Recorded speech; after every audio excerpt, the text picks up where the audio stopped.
Hello, Howard School.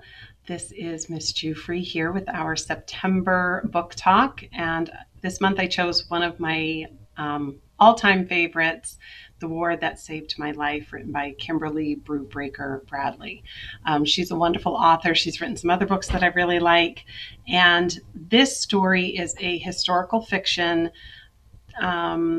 tale of a girl named Ada who was born with a club foot, and her mother is ashamed of her and keeps her locked away at home. Ada has a little brother who gets to run around London. It's set in the early 1940s, late 1930s London, just as children are being evacuated out of London out of fear of bombings during World War II. And Ada is afraid that she's going to be left behind because she can't walk because of her physical difference.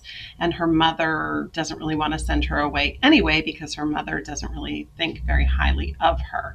In fact, life with her mother is very, very difficult. And this is the story of how Ada copes with that situation. And you eventually come to see where the title comes from. So, as I like to do with book talks, I want to read a little bit for you. And so I'm doing it from relatively early in the book, so I'm not giving anything away. Jamie came home early looking upset.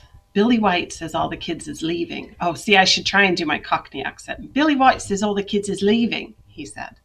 Billy White was Stephen White's little brother and Jamie's best friend. Mam was getting ready for work. She leaned over to tie her shoes, grunting as she sat back up. So they say.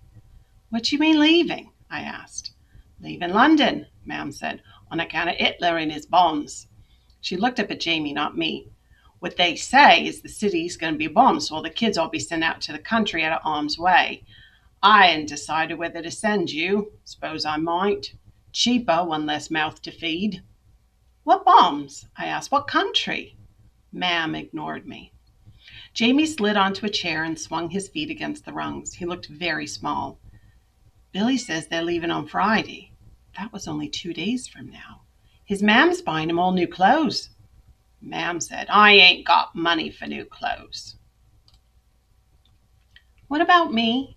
My voice came out smaller than I liked. Am I going? What about me? Mam still didn't look at me.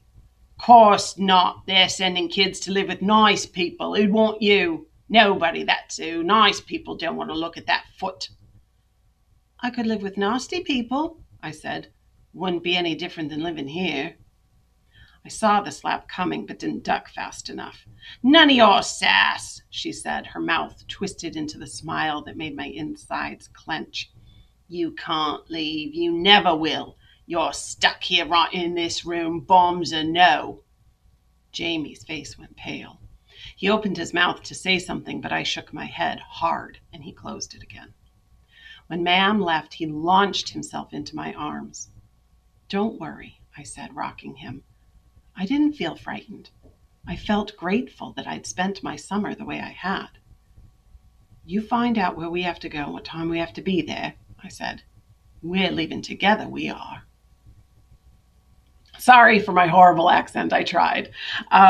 So if you want to find out how Ava has spent her summer and how she and Jamie plan on escaping London together, you are going to want to pick up a copy of The War That Saved My Life by Kimberly Brubaker Bradley. You learn some good history and get a good story at the same time.